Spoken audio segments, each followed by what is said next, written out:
Assalamu alaikum everyone. Welcome to PPSC Knowledge Hub. My name is Fatma and today we are discuss about the most important topic, United Nation. This topic is very important about PPSC, FPSC and PMS, even all competitive exam. We start. United nation एक global inter governmental organisation है जो कि sign की गई थी 26 जून 1945 में इन San Francisco, जो कि बहुत इंपॉर्टेंट पूछा जाता है पीपीएससी में बार बार। इन्फोर्स की गई थी 24 अक्टूबर 1945 में आफ्टर वर्ल्ड वॉर 2। हेडक्वार्टर की बात की जाए तो इसका हेडक्वार्टर न्यूयॉर्क सिटी यूएसए में पाया जाता है और 3 डिफरेंट ब्रांचेस भी हैं इसके ऑफिस में, जिनेवा, वियना एंड चाइना में पाए जाते हैं इसके डिफरेंट ऑफिस। अगर हम इसके मेंबरशिप्स की बात करें तो 193 मेंबरशिप्स हैं, 2 ऑब्जर्वर स्टेट्स हैं।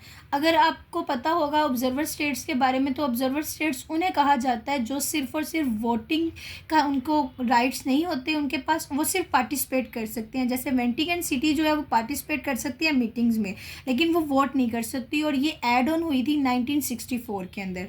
पैलेस्टीन जो है वो डिबेट कर सकती है, उनकी एजेंसीज में शामिल हो सकती है, उनकी ट्रीटीज़ में ऐड हो सकती है, लेकिन ये भी वोट का हक नहीं रखती, और ये ऐड ऑन हुई थी 2012 में। और ये बहुत इंपॉर्टेंट एमसीक्यूज़ हो सकते हैं पीपीएससी के पॉइंट ऑफ व्यू से। अगर हम लैंग्वेज की बात करते हैं तो ये 6 लैंग्वेज पे कंसिस्ट करती है, like Arabic, Chinese, English, French, Russian and Spanish.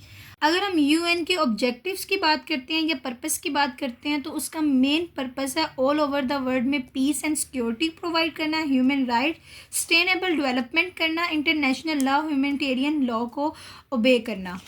Pakistan की बात की जाए तो पाकिस्तान ने यूएन जो थी वो 10 सितंबर 30 1947 लाइक मीन्स कि जैसे ही इंडिपेंडेंस मिली थी पाकिस्तान को, उसके 1 मंथ बाद पाकिस्तान ने यूएन को ज्वाइन कर लिया था। लेकिन अफगानिस्तान जो था वो पाकिस्तान की एंट्री को अपोज कर रहा था, वो ये कंसीडर कर रहा था कि उसकी जो अहमियत है वो कम हो जाएगी। ये भी इम्पोर्टेंट है कि कौन पाकिस्तान की जो है अपोज कर रहा था यूएन की एंट्री के अंदर, या अपोज कर रहा था कि उसकी एंट्री ना हो। साउथ सूडान जो है ये बहुत बार पूछा गया पीपीएससी में, कौन सी ऐसी नेशन है जो कि कंट्री है जिसने बहुत देर बाद ज्वाइन किया था, तो वो साउथ सूडान जो कि 2011 में उसने लेट ज्वाइन किया था। और कौन सी ऐसी फीमेल है जो जनरल असम्बली के तौर पर इलेक्ट हुई थी, तो प्रेसिडेंट के तौर पर इलेक्ट हुई थी, तो वो विजय लक्ष्मी पंडित है जो कि इंडिया की थी और इलेक्ट हुई थी 1953 के अंदर। एलिनर रोजवेल्ट जो थी ये भी एक फ़ीमेल है, ये भी फर्स्ट फीमेल हैं जिन्होंने, जो कि चेयरमैन थी कमेटी की universal declaration of human rights, founding member of UN थी ये।